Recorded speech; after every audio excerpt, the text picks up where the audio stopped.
Hello friends, Bharat నుంచి నేరుగా చీవాట్లు వచ్చిన యూరోపియన్ యూనియన్లోని 27 సంపన్న దేశాలు వెనక్కి తగ్గకుండా మరోసారి భారత్ ప్రగతిని అడ్డుకునేందుకు ప్రయత్నిస్తున్నాయి. ఈ యూరోపియన్ దేశాల నుంచి భారతదేశం గణనీయంగా లాభపడుతున్న రంగంలో యూరోపియన్ యూనియన్ ఇప్పుడు భారతదేశాన్ని అడ్డుకోవడానికి ప్రయత్నిస్తోంది. ఇటీవల యూరోపియన్ యూనియన్ భారతదేశంపై పన్ను విధించినట్లు వార్తలు వెలువడ్డాయి. మరియు భారతదేశం అల్యూమినియం, స్టీల్ మరియు సిమెంట్ వంటి ఉత్పత్తులను తమ దేశాలకు ఎగుమతి చేయాలనుకుంటే అది గణనీయమైన మొత్తంలో పన్నులు చెల్లించవలసి ఉంటుందని యూరోప్ స్పష్టంగా పేర్కొంది. అయితే యూరోపియన్ దేశాల నుంచి దాదాపు 1500 వస్తువులను భారతదేశం వాపసు చేయడంతో గణనీయమైన నష్టాన్ని కలిగించినందున ఇటీవల భారతదేశంతో ఘర్షణ పర్యవసానాలను యూరోపియన్ యూనియన్ మర్చిపోయినట్లు కనిపిస్తోంది. ఈసారి కూడా అదే పరిస్థితి నెలకొనడం ఆశ్చర్యకరం.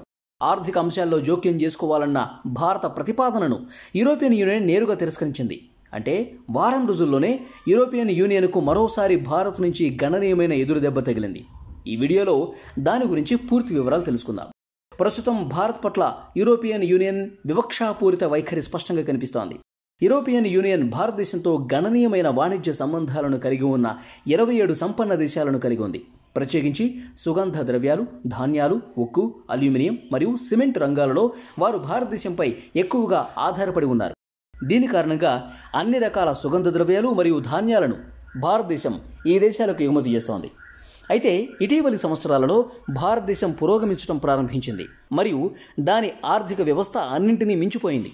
ఇది చూసిన యూరోపియన్ యూనియన్ భారత పురోగతిని తట్టుకోలేక భారత్ ముందుకు వెళ్లకుండా వెనక్కి లాగేందుకు ప్రయత్నిస్తోంది. వాస్తవానికి భారతదేశ ఆర్థిక వ్యవస్థను బలోపేతం చేయడంలో యూరోపియన్ యూనియన్ గణనీయమైన పాత్ర పోషించింది. ఎందుకంటే ఈ 27 యూరోపియన్ దేశాలతో భారతదేశానికి విస్తృతమైన వాణిజ్య సంబంధాలు ఉన్నాయి. భారతదేశం ఈ దేశాలకు ఆహార పదార్థాలు, యంత్ర పరికరాలు, ఉక్కు, ఇనుము, అల్యూమినియం మరియు సిమెంట్తో సహా అనేక రకాల ఉత్పత్తులను ఎగుమతి చేస్తుంది. భారతీయ తయారీదారులు తమ దేశాలకు ఎగుమతి చేసే అల్యూమినియం, ఇనుము, ఉక్కు, సిమెంట్, ఎరువులు వంటి ఉత్పత్తులపై యూరోపియన్ యూనియన్ కార్బన్ పన్ను విధించినట్లు ఇటీవల వార్తలు వెలువడ్డాయి. ఇది యూరోపియన్ దేశాలతో వాణిజ్యంలో భారతీయ తయారీదారులకు గణనీయమైన ఇబ్బందులు కలిగించింది. ఉక్కు, ఇనుము మరియు అల్యూమినియం కలిగిన ఉత్పత్తులు ఇప్పుడు యూరోపియన్ దేశాలకు ఎగుమతి చేసినప్పుడు అదనపు కార్బన్ పన్ను చెల్లింపులు అవసరమవుతాయి. భారతీయ కంపెనీల లాభాల మార్జిన్లు తగ్గుతాయి. కొన్ని రోజుల క్రితం యూరోపియన్ యూనియన్ విధించిన ఈ కార్బన్ పన్ను భారతదేశ జీడీపీలో 0.0% తగ్గుదలకు దారితీసిందని, ఇది భారతదేశ ఆర్థిక వ్యవస్థపై ప్రతికూల ప్రభావాన్ని చూపుతుందని డేటా చూపించింది.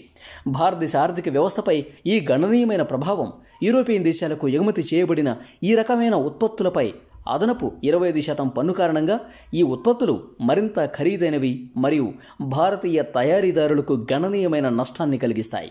ఈ కార్బన్ పన్నును తగ్గించడానికి యూరోపియన్ యూనియన్తో చర్చలు జరపడానికి భారతదేశం అనేకసార్లు ప్రయత్నించిందని గమనించాలి.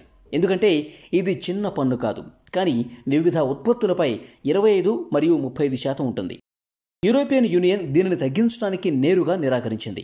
ఇది హరిత విప్లవాన్ని తీసుకొస్తుందని మరియు ఈ ఉత్పత్తుల తయారీ నుండి కార్బన్ ఉద్గారాలను మరియు పర్యావరణ కాలుష్యాన్ని తగ్గిస్తుంది. అయితే ఐరోపా సమాఖ్య వైఖరి తారుమారయ్యేలా ఉందని తాజా నివేదిక సూచిస్తోంది.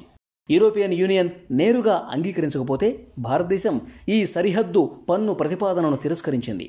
అదే నెలలో యూరోపియన్ యూనియన్కు రెండవ ముఖ్యమైన దెబ్బ ఇంకోటి తగిలింది. ఇటువంటి చర్యలు కార్బన్ ఉద్గారాలను తగ్గించడం లేదని, అయితే అంతర్జాతీయ మార్కెట్లో భారతదేశం వంటి అభివృద్ధి చెందుతున్న ఆర్థిక వ్యవస్థలకు గణనీయమైన హాని కలిగిస్తున్నాయని భారతదేశం పేర్కొంది.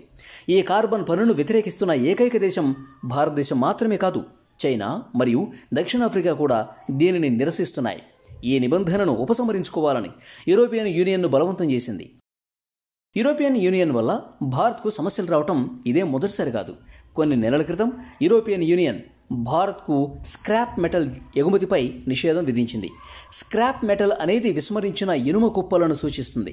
దీనిని భారతదేశం యూరోపియన్ దేశాల నుంచి చౌక ధరలకు దిగుమతి చేసుకుంటుంది మరియు కొత్త మెటల్ భాగాలు మరియు యంత్ర పరికరాలను తయారు చేయడానికి ఉపయోగిస్తోంది. భారతదేశం అభ్యంతరాలు వ్యక్తం చేసినప్పటికీ యూరోపియన్ యూనియన్ ఇప్పటికీ స్క్రాప్ లోహాల ఎగుమతిని పునఃప్రారంభించలేదు. భారతదేశం నేరుగా యూరోపియన్ యూనియన్తో తలపడదు, ఎందుకంటే యూరోప్ భారతదేశానికి రెండవ అతిపెద్ద ఎగుమతి గమ్యస్థానంగా ఉంది. ఇక్కడ ప్రతి సంవత్సరం సుమారు $100 బిలియన్ విలువైన వస్తువులు ఎగుమతి చేయబడతాయి. అయినప్పటికీ భారతదేశం అనేక రంగాలలో యూరోపియన్ యూనియన్కు తన స్థానాన్ని చూపింది. సుగంధ ద్రవ్యాలు మరియు ధాన్యాలు ఐరోపా వారు ఇష్టపడినా పడకపోయినా భారతదేశం నుండి కొనుగోలు చేయవలసిన 2 వస్తువులు.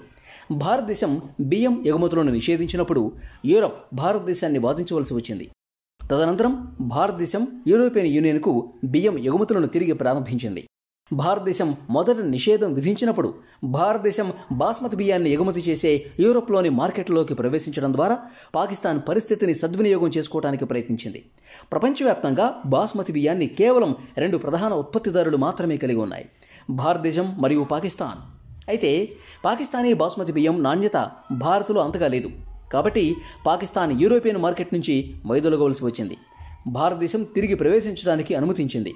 బాస్మతి బియ్యాన్ని విక్రయించడం ద్వారా ఈ ఏడాది మాత్రమే భారతదేశం 300 కోట్ల రూపాయలు సంపాదించిందని తెలిస్తే మీరు ఆశ్చర్యపోతారు. దీని గురించి మీరేమనుకుంటున్నారు? భారత్ పట్ల యూరప్ తన వివక్ష వైఖరిని మార్చుకుంటుందా? కామెంట్ సెక్షన్లో మీ అభిప్రాయాలు పంచుకోండి. ఈ వీడియో మీకు నచ్చితే లైక్ చేయండి, మీ ఫ్రెండ్స్కి షేర్ చేయండి. ఇలాంటి మరెన్నో విజ్ఞానవంతమైన వీడియోల కోసం ఛానల్ని సబ్స్క్రైబ్ చేసుకోండి. మరిన్ని వీడియోల నోటిఫికేషన్ కోసం బెల్ ఐకాన్ను క్లిక్ చేయండి.